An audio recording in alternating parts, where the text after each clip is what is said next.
terkait dengan usulan dari koalisi masyarakat sipil untuk kodifikasi RUU Pemilu, dan kami menerima dengan baik dan sangat berterima kasih kepada rekan-rekan yang menyampaikan masukan dan saran kepada pemerintah, dan kami terima dengan dialog hati terbuka. Jadi kita menghargai semua masukan ini, dan beberapa hal memang kami sependirian dan sependapat bahwa sangat diperlukan kita melakukan reformasi di bidang politik, birokrasi dan hukum kita.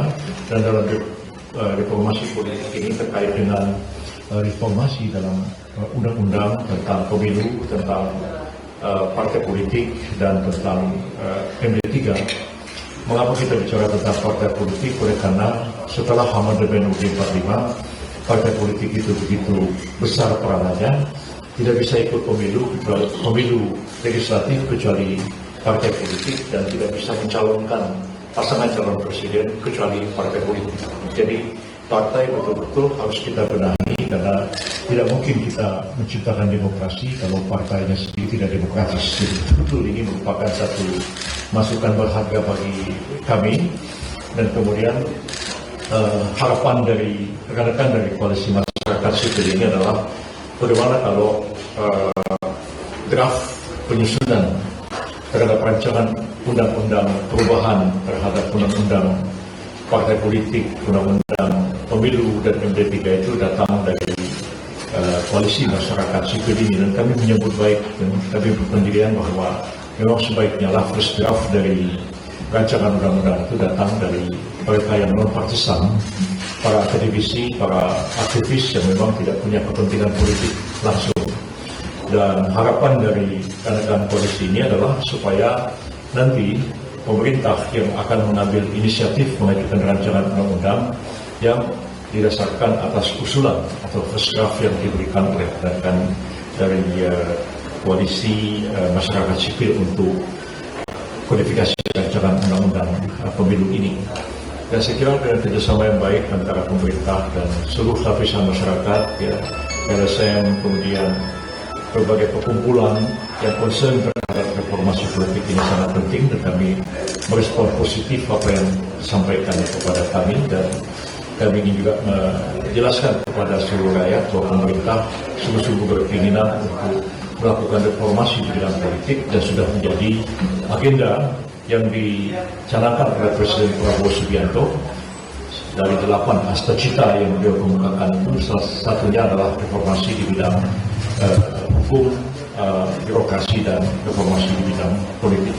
Dan ini juga dipertegas dengan tuntutan rakyat pada akhir bulan Agustus yang lalu, sehingga dalam waktu dekat ini Kementerian Koordinator kami yang menangani pengkoordinasian di bidang hukum juga akan segera melakukan rapat koordinasi, mengundang berbagai kementerian dan lembaga, baik Kementerian Dalam Negeri, Kementerian Hukum, KPU, dan lain-lain, untuk kita sesegera mungkin mempersiapkan rancangan undang-undang ini, membahasnya.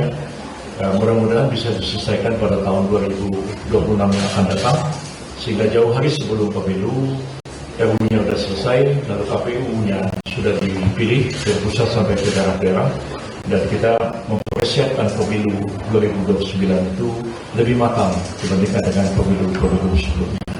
Itu pengantar dari saya, dan Tadi silakan Pak Ibu Tuti atau siapa dari rekan-rekan koalisi untuk memberikan keterangan kepada teman-teman. Silakan. Baik, terima kasih banyak Pak Menko, Profesor Yusril. Bismillahirrahmanirrahim. Assalamualaikum warahmatullahi wabarakatuh. Selamat sore Bapak Ibu dan rekan-rekan semua.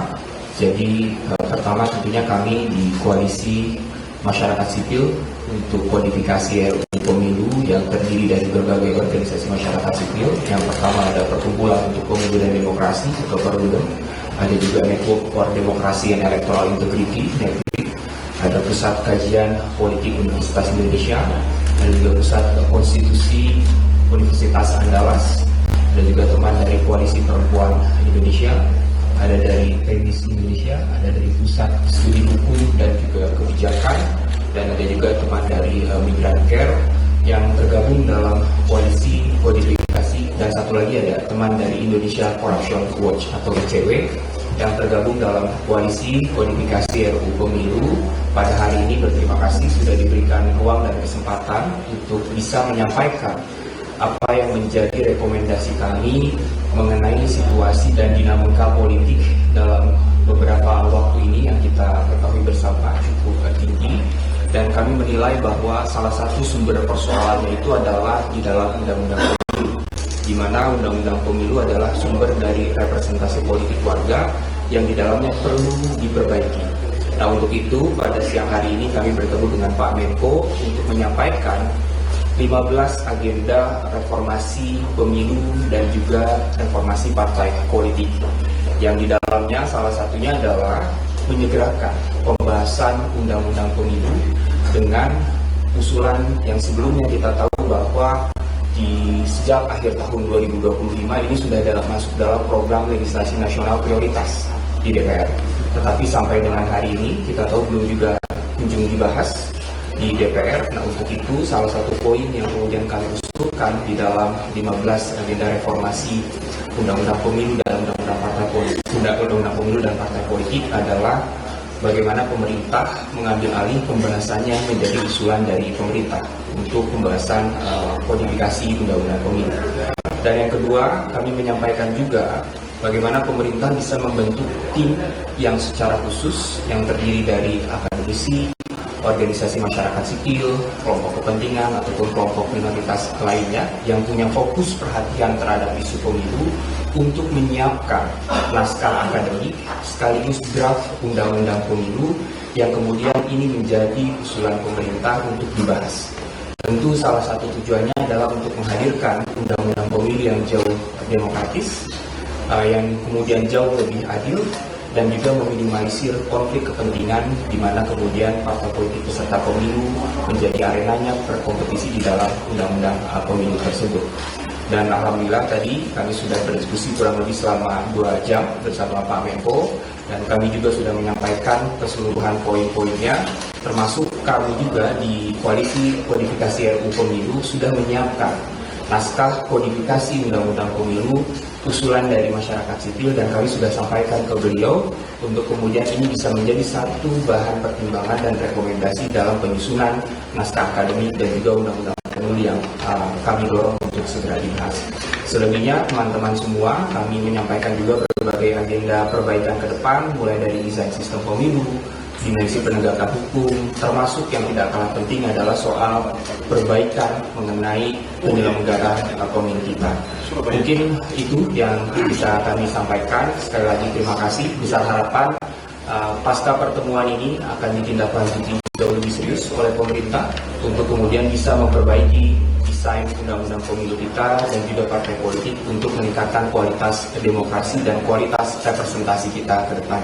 Sekali lagi terima kasih. Kurang lebihnya maaf. Assalamualaikum warahmatullahi wabarakatuh. Baik, ada yang mau ditanya? Silakan. Ya.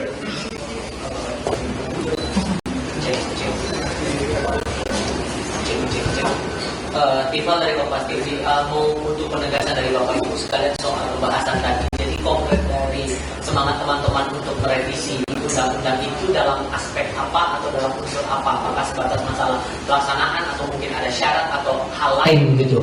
Terutama lagi yang paling terbaru ini masalah pemberkasan juga yang dari pembahasan akhir-akhir ini. Walaupun kemudian tadi tim liputan kami di KPU terbaru sudah mendapatkan keterangan bahwa peraturan yang disebutkan dirahasiakan itu dibatalkan oleh KPU, apakah masalah syarat berkas-berkas itu tetap dianggap sebagai hal krusial juga untuk kemudian diterangkan dalam rancangan 3 undang-undang itu, atau ada hal yang lain sebetulnya, sekaligus juga tanggapan atas pembatalan dari KPU ini? Terima kasih.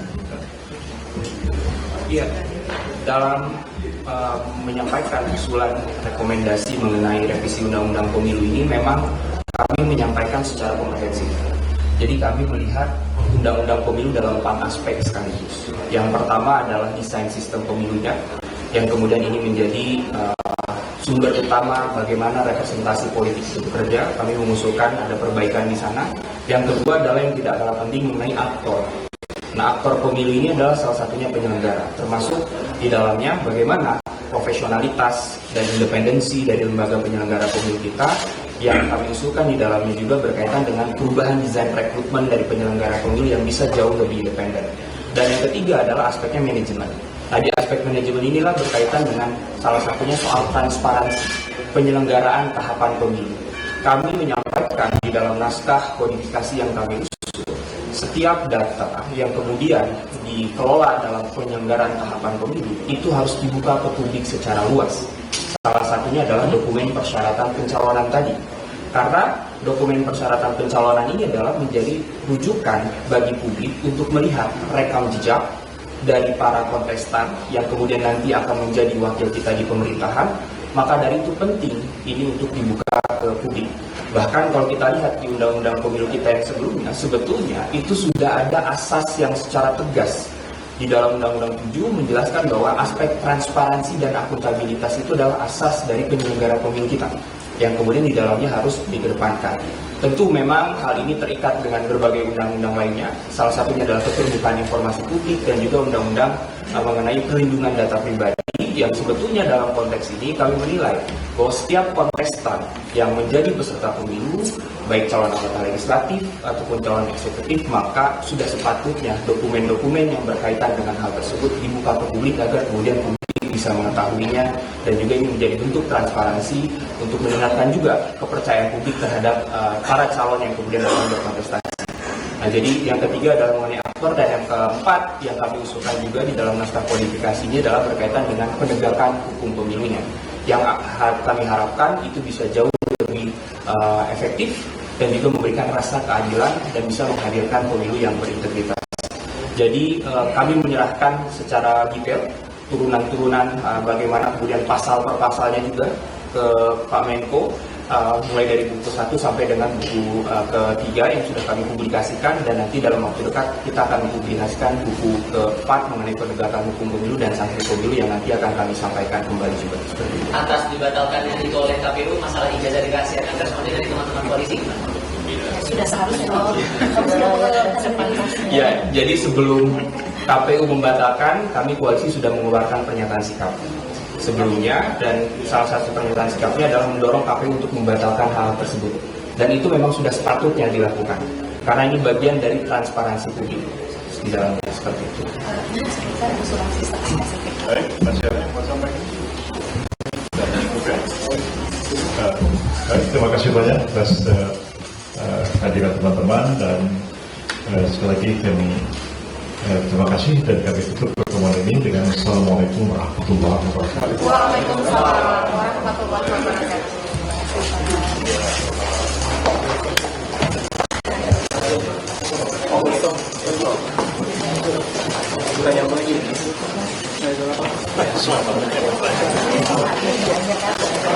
Mau nanya apa? Soal apa lagi? Undang-undang 3 itu juga dibahas nggak soal, kan kemarin kan salah satu yang menjadi penyebab kemarahan publik terhadap anggota DPR kan karena etika dan perilaku mereka yang dianggap kurang sesuai dengan kondisi masyarakat saat ini. Apakah itu juga dibahas dalam pembahasan undang-undang KD 3 ini? Dalam pertemuan tadi itu ada usulan-usulan yang disampaikan oleh koalisi masyarakat sipil untuk verifikasi RUU Pemilu, dan kami sampai pada kesimpulan bahwa reformasi di DPR itu tidak mungkin terlepas daripada reformasi terhadap undang-undang partai politik dan undang-undang pemilu itu sendiri.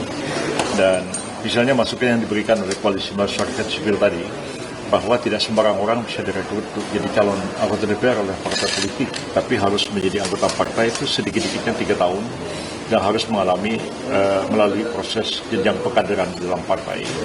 Nah, disitulah sebenarnya calon anggota DPR itu dibekali dengan kemampuan intelektual, pemahaman terhadap tugas dan kewenangan DPR, dan termasuk juga etika sebagai anggota DPR.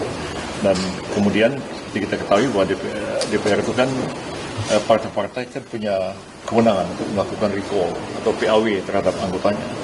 Sehingga kalau ada anggota yang menyimpang seperti itu, partainya sendiri akan mengambil satu tindakan sebelum Badan Kehormatan DPR mengambil satu langkah kalau terjadi pelanggaran etik. Jadi saya kira ini merupakan kesempatan yang baik bagi kita untuk melakukan reformasi terhadap DPR dan dimulai dari reformasi terhadap undang-undang partai politik dan sistem pemilu kita sendiri. Prof, tadi kan kalau tadi disebutkan itu terkait pencalonan anggota legislatif yang harus 3 tahun dulu ya sebagai kader. Ini usulan dari koalisi. Usulan dari mereka. Lalu bagaimana kalau nanti pencalonan terhadap calon presiden dan wakil presiden dari partai? Apakah memang harus dari kader atau memang nantinya ada usulan baru dari mereka tadi? Ya, memang agak berbeda karena kalau calon presiden itu dan calon wakil presiden memang diusulkan oleh partai politik peserta pemilu, dan itu kan baik satu partai politik atau dia gabungan partai politik. Itu yang disebutkan di dalam pasal 22E dari Undang-Undang 45. Jadi bisa saja yang dicalonkan itu adalah kader dari salah satu partai politik yang mengusung atau mencalonkan, bisa juga satu partai politik mencalonkan, ya, bisa juga orang bukan anggota partai yang bersangkutan tapi didukung oleh partai politik. Jadi agak berbeda tentang pencalonan presiden dengan pencalonan anggota DPR. Sebab untuk calon anggota DPR itu yang ikut pemilu bukan dia, yang ikut pemilu itu adalah partai politiknya. Nah, sementara untuk pemilihan presiden dan wakil presiden yang ikut pemilu pilpres dan pilpres itu adalah pasangan calon presiden wakil presiden itu. Partai hanya mengusulkan atau mencalonkan dia ke KPU, dan kalau memenuhi syarat dia ditetapkan sebagai calon untuk ikut dalam pertarungan pilpres itu sendiri. Jadi memang agak berbeda antara calon anggota DPR dan calon presiden dan wakil presiden. Pak, permintaan koalisi tadi untuk percepatan pembahasan undang-undang pemilu dan diambil oleh pemerintah sebagai saran dari koalisi tadi itu supaya ini diambil alih oleh pemerintah, dan memang ini sudah disepakati dalam prolegnas, tapi siapa yang akan menjadi pengambil inisiatifnya, apakah DPR ataukah pemerintah? Koalisi masyarakat sipil hari ini mengusulkan supaya pemerintah yang mengambil alih, dan memang pemerintah sebenarnya sudah mengambil langkah-langkah ke arah itu. Kementerian Dalam Negeri juga sudah menghimpun masukan-masukan dan sudah mulai juga mengkaji masalah ini, walaupun belum sampai kepada satu draft yang disirkulasikan untuk kita bahas bersama-sama, dan kami Kementerian Koordinator juga akan mengkoordinasikan pembahasan 3 RUU ini. Dan ini juga sudah ditegaskan oleh Pak Presiden beberapa waktu yang lalu bahwa kita harus segera melakukan perubahan terhadap undang-undang ini untuk melakukan reformasi di bidang politik khususnya. Kira majunya di tahun berapa? Target kita sih tahun 2026 sudah mulai diselesai dan kemudian dibahas, dan sudah ini kan masuk skala prioritas dalam Atau di 2026 juga? Ya, harapan kita bisa selesai tahun 2026 karena KPU-nya kan harus dipilih dan dilantik lebih dulu. Paling tidak itu sudah setengah jalan, 2,5 tahun pemerintahan ini berjalan, sehingga persiapan pemilu itu berjalan lebih baik dibandingkan dengan pemilu sebelumnya.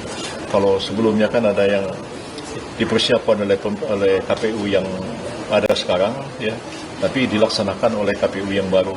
Itu kadang-kadang juga mereka tidak terlalu siap dan memahami sebenarnya lika-liku penyelenggaraan pemilu itu sendiri. Jadi lebih baik kita agak lebih panjang jangka waktunya, KPU dilantik, dan kemudian mereka lah yang mempersiapkan sampai melaksanakan pemilu itu sendiri.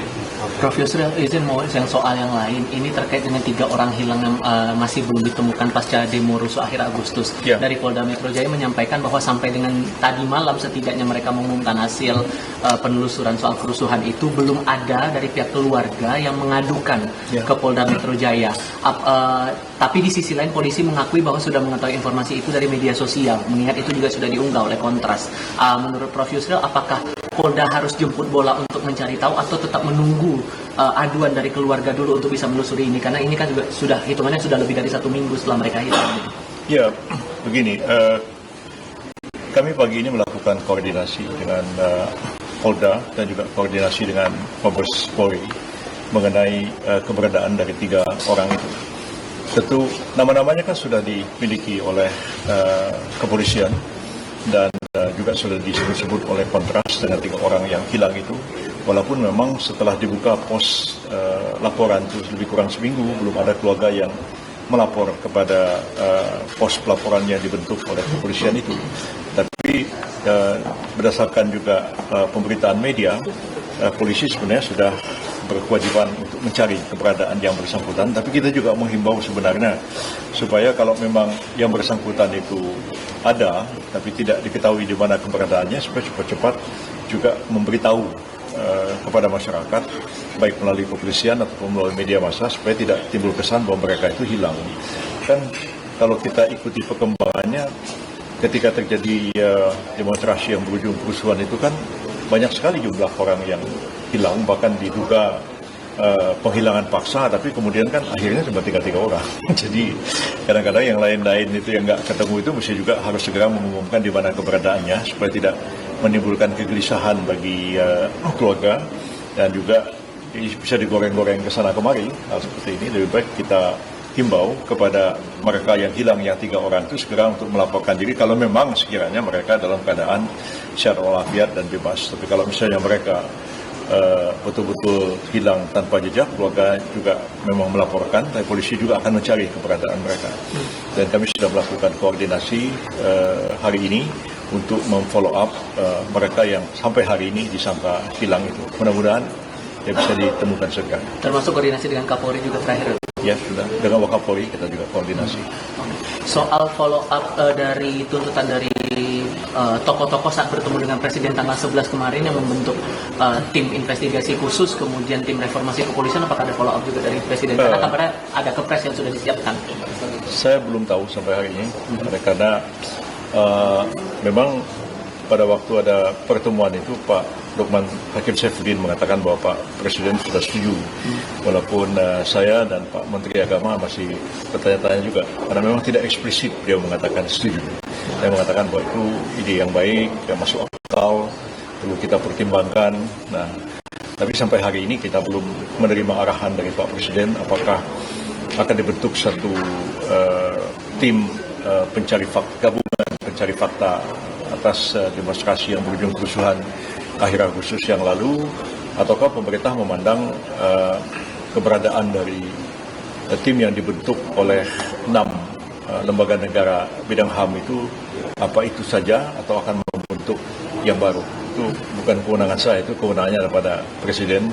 Karena itu saya tidak berani mendahului beliau. Lebih baik kita tunggu arahan Pak Presiden mengenai masalah ini. Mudah-mudahan dalam waktu tidak terlalu lama akan ada arahan dari beliau, sehingga saya juga dapat mengkomunikasikan kepada publik apakah pemerintah memang memandang perlu membentuk satu tim gabungan pengumpul fakta, ya, seperti yang diusulkan oleh 17+8 ya, termasuk juga oleh Gerakan Hati Nurani yang ketemu Pak Presiden, ataukah cukup dengan tim pengumpul fakta, pencari fakta yang dibentuk oleh 6 lembaga negara HAM ini. Kita tunggu aja perkembangannya dari Presiden. Soal ide tim reformasi kepolisian itu, apakah menurut pemerintah atau menurut Prof secara pribadi sebagai Menko memang seurgent itu untuk diperlukan, atau cukup dari Kompolnas saja sebetulnya juga punya fungsi pengawasan juga terhadap polisi? Ya, tapi Kompolnas kan sebenarnya menjalankan perintah undang-undang. Tapi komisi yang dibentuk oleh Pak Presiden itu mungkin akan lebih jauh daripada Kompolnas. Dan tugas daripada komisi ini betul-betul melakukan reformasi, artinya pengkajian ulang terhadap kedudukan, ruang lingkup, tugas dan kewenangan dari kepolisian negara kita setelah dari tahun lebih kurang tahun 2003 atau 2004 ya, saya agak lupa. Pada waktu itu saya sendiri sebenarnya bersama Pak Matori Abdul Jalil, Menteri Pertahanan, yang mewakili pemerintah membahas RUU kepolisian itu sampai selesai di DPR. Dan setelah itu kan ada beberapa kali amandemen tapi tidak substansial.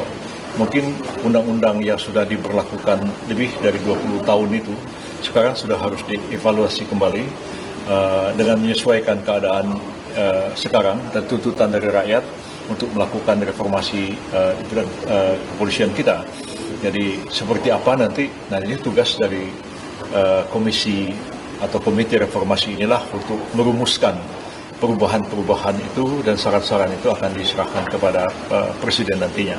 Kalau hal yang ini saya konkret, karena Pak Presiden mengatakan kepada saya, dia bilang, Prof ini segera nanti kita akan bentuk komisi reformasi kepolisian ini, dan akan bekerja mungkin berapa bulan, dan nanti kita harapkan sudah ada hasilnya disampaikan kepada saya. Targetnya kapan itu mau dibentuk?